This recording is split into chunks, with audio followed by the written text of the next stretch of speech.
Welcome to the Learning Pines YouTube. We hope this video helps. You start by protecting yourself and your space. Wear a respirator, gloves, and eye protection and vent the room.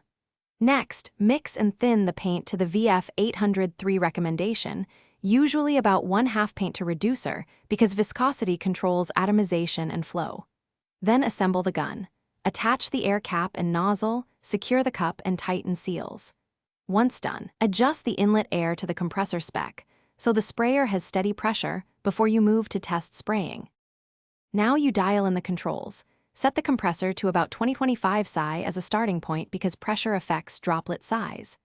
Open the fluid knob slowly and widen the fan control in small steps, then test spray on cardboard to observe pattern, coverage, and run risk.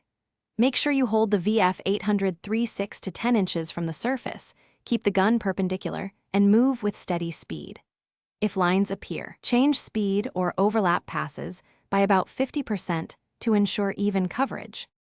Complete the job with controlled final passes, either wet-on-wet for thin coats or allowing the recommended flash time between layers, because curing and finish depend on application technique.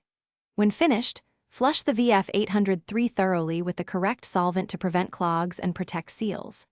If problems arise, like spitting or orange peel, stop and check 3 things: nozzle wear, paint viscosity, and air pressure. Correcting any one of these usually fixes the issue quickly and prevents surface defects.